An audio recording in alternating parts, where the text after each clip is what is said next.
Bonjour, donc je vous propose une vidéo pour donc cette première séance du 16 mars, donc séance particulière avec la période de confinement. Donc dans un premier temps, je vous présente l'organisation, donc comment on va travailler durant les semaines à venir. Donc je vais essayer de faire une vidéo pour chaque cours. Je vous ferai faire des activités et dans lesquelles vous pourrez dégager des notions de cours. Donc ces activités, il faudra me les envoyer par mail pour la séance suivante, donc à l'adresse julie.til@educagri.fr. Donc ça, je vous l'ai donné vendredi, et puis je vous la note dans Pronote également, quoi. Et donc les travaux sont notés systématiquement, donc je vous montrerai tout à l'heure comment je note ça. Donc, je vous demanderai également de retenir, de faire des résumés de notions comprises suite à l'activité. Donc ça, vous verrez pour l'activité que je vais vous proposer aujourd'hui, le résumé se fait tout seul à la fin de l'activité, donc là, il n'y a pas de souci, mais parfois, je vous demanderai de m'écrire un petit texte. Donc ce sera les éléments qu'on retiendra et qu'on écrira dans le cours, donc pour la fois d'après. Vous pouvez m'envoyer des questions par mail, et dans ce cas-là, je répondrai dans la vidéo de la fois d'après. Et donc, je vous souhaite un bon courage à tous. Donc, en première CGEH, donc la séance de lundi, on va continuer la classification des animaux qu'on a commencé vendredi. Donc d'abord, on va corriger l'activité 3. Alors, pour l'activité 3, alors tiens, j'en profite pour vous montrer comment je vais procéder pour la notation. Donc là, pour l'instant, donc on est dimanche après-midi, j'ai reçu que 4 travaux. Donc vous voyez, je coche si vous me l'avez envoyé. À côté, je vous mets la note. Donc là, je vous mets la note sur 3,4. Donc c'est vraiment des notes assez, on va dire, basiques. Il y avait 34 animaux à placer. Et ben voilà les notes, quoi. Des fois, vous avez fait des petites erreurs. Il n'était pas interdit de chercher sur Internet, pour pas vous tromper. Mais donc ça va me permettre de valoriser votre travail. Donc effectivement, si j'ai rien, il y aura un 0. Voilà, mais bon, comme il y aura beaucoup de petits points à grappiller à droite à gauche, un 0 ne devrait pas trop avoir d'incidence, mais je vous conseille quand même de faire tous les exercices. Donc pour l'activité 3, donc je vous propose un tableau donc, où il y avait des erreurs, et on va corriger les erreurs. Parce que globalement, au niveau des mammifères, vous en êtes tous très bien sortis. Alors il y avait un piège avec la chauve-souris, on aurait pu la classer dans les oiseaux, mais c'est bien un mammifère. Et la baleine également, et la baleine, on aurait pu aussi la classer dans les poissons, mais non, pas du tout. C'est pas parce que la baleine, c'est un mammifère aquatique. Au niveau des amphibiens, donc il y avait bien la salamandre, le crapaud, la grenouille. Alors peut-être que certains d'entre vous ont classé la salamandre dans les reptiles. Au niveau des poissons, donc truites, saumon, requins, là il n'y avait pas trop de difficultés. Les oiseaux, autruches, buses, poules, là non plus, pas trop de difficultés. Donc reptiles, donc couleuvres, lézards, vipères. Donc là-dessus, pas de problème non plus. Au niveau des invertébrés, là il y avait un peu plus d'erreurs. Donc la mouche, il n'y a pas de souci. Le papillon, je suis d'accord. La tique, c'est faux. Donc la tique, il y a plusieurs d'entre vous qui m'ont mis dans les insectes. Donc la tique, c'est bien une arachnide, elle a 8 pattes. Donc justement, on arrive aux arachnides. Aux arachnides, vous m'avez mis la chenille. Sauf que, certains m'ont mis la chenille.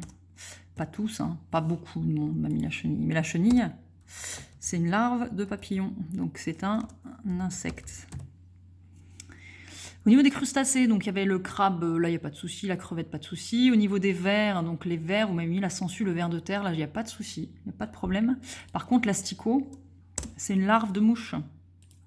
Donc l'asticot, il allait ici. Voilà. Mais bon, globalement, vous avez bien compris comment classer. Mais comme je l'ai dit tout à l'heure, rien ne vous empêche d'aller voir sur Internet et de faire des recherches. Comme ça, vous apprendrez aussi des choses. Alors, on en est là. Bon, je sais pas trop comment on fait, mais on y va comme ça, hop. Donc, ça on a vu. Donc, dans le cours, par rapport à ce qu'on a vu là actuellement, on va noter 2-3 petites choses. Donc, le grand 2, classification des animaux, il me semble qu'on l'avait noté vendredi. Mais si c'est pas fait, vous le notez dans votre cours.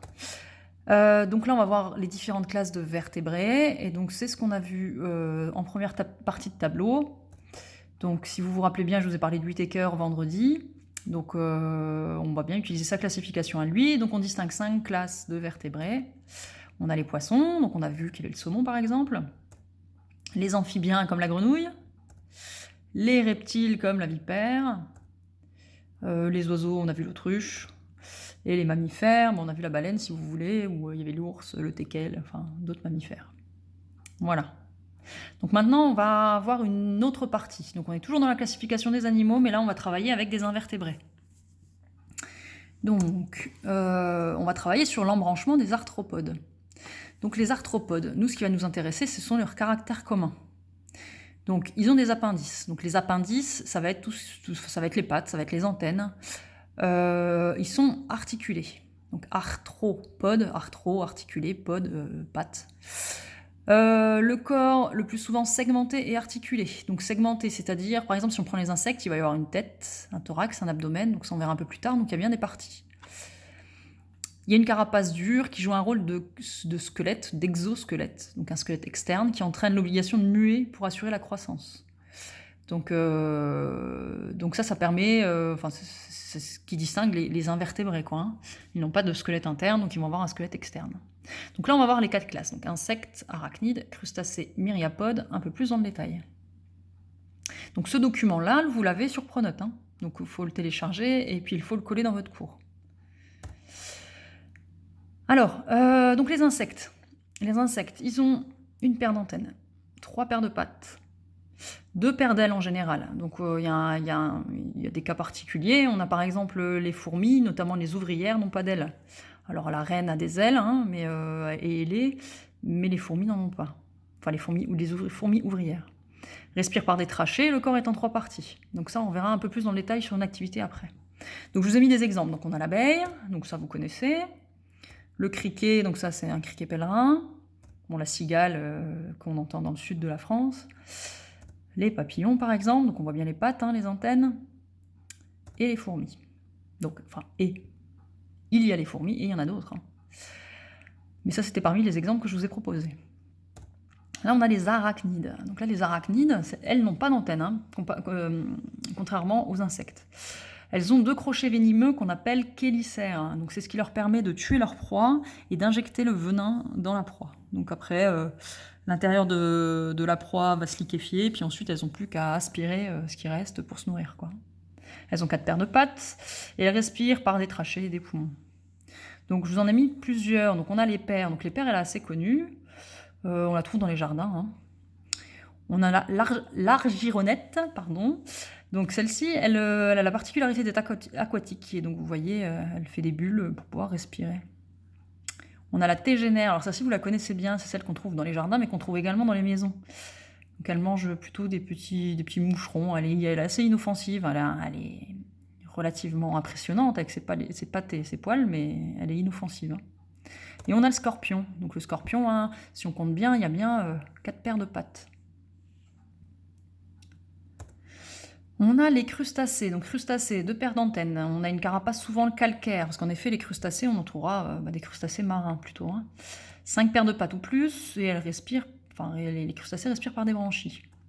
Donc on a par exemple l'écrevisse, donc vous connaissez l'écrevisse, le crabe, la crevette, donc là il n'y a pas de souci. On a la daphnie, donc la daphnie, vous voyez, c'est un être vivant, donc un crustacé microscopique. Et on a le cloporte, donc là un crustacé terrestre. Donc le cloporte aime quand même les milieux humides. On le trouve sous les cailloux des fois, ou dans des tas de branchages.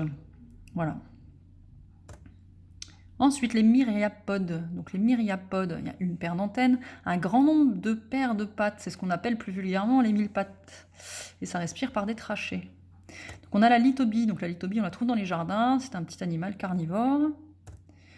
On a le scolopendre. Donc là, le scolopendre, ça ressemble beaucoup à la litobie, mais c'est un peu plus gros, et puis on le trouve essentiellement dans le sud de la France. Enfin, en France en tout cas, hein. Après on peut le trouver dans d'autres pays. On a la yule. Alors la yule, c'est un petit peu particulier. Alors je ne sais pas si vous arrivez à voir, mais il y a des segments, et au niveau de chaque segment, il y a 2 paires de pattes. Et la yule, contrairement au scolopendre, c'est un détritivore, enfin elle va manger des végétaux, quoi. Elle va pas manger des animaux. Et on a le gloméris. Donc le gloméris, il ressemble beaucoup au scolopendre qu'on a vu tout à l'heure, mais il est bien plus brillant, pardon. Et ça fait des plaques. Qui brillent un petit peu plus. Enfin, c'est vraiment un peu différent, mais ça ressemble beaucoup au cloporte. Alors dans le cours, vous allez me noter. Donc un B, l'embranchement des arthropodes. Donc on est toujours dans la classification des animaux. On va voir les 4 classes d'arthropodes. Donc d'abord, on va donner les caractéristiques communes de tous les arthropodes. Donc on a dit qu'ils avaient un corps segmenté, une carapace dure qui leur sert d'exosquelette, donc de squelette externe. On a des appendices articulés, notamment les pattes et les antennes par exemple. Et on va trouver donc les 4 classes d'arthropodes, donc on a vu dans le détail, les insectes, les arachnides, les crustacés, crustacés, j'ai fait une petite faute de frappe, mais c'est crustacés, hein, et les insectes. Donc pour jeudi 19, je vous demande, s'il vous plaît, de me faire l'activité 4. Donc l'activité 4, je vais vous montrer. Activité 4, voilà, hop. Je l'ai là. Non, je ne l'ai pas là du tout. Je l'ai là. Donc, vous allez avoir donc, un insecte, une arachnide. Donc, je vous demande de retrouver l'embranchement et la classe. Vous allez trouver les informations dans le petit texte qu'il y a derrière. Et je vous demande de me compléter les numéros à l'aide des mots en gras. Donc, si vous ne comprenez pas, faites des recherches sur Internet, vous allez voir, c'est assez simple à compléter comme schéma. Et enfin, à la fin, je vous demande, et c'est ça la trace du cours en fait, c'est ça qu'on mettra dans le cours, de construire un tableau qui permet de comparer les deux individus. Donc notamment, vous allez mettre le nombre de pattes. Donc le nombre de pattes est différent pour les deux. Est-ce qu'il y a des antennes chez l'un? Est-ce qu'il n'y a pas d'antennes chez l'autre? Est-ce qu'il y a des chélicères? Est-ce qu'il y a des antennes? Est-ce qu'il y a des ailes? Donc vous allez me faire un tableau, vous essayez, et puis je verrai, et puis on notera ça dans le cours la prochaine fois. Voilà, donc bon courage à vous, et puis à bientôt.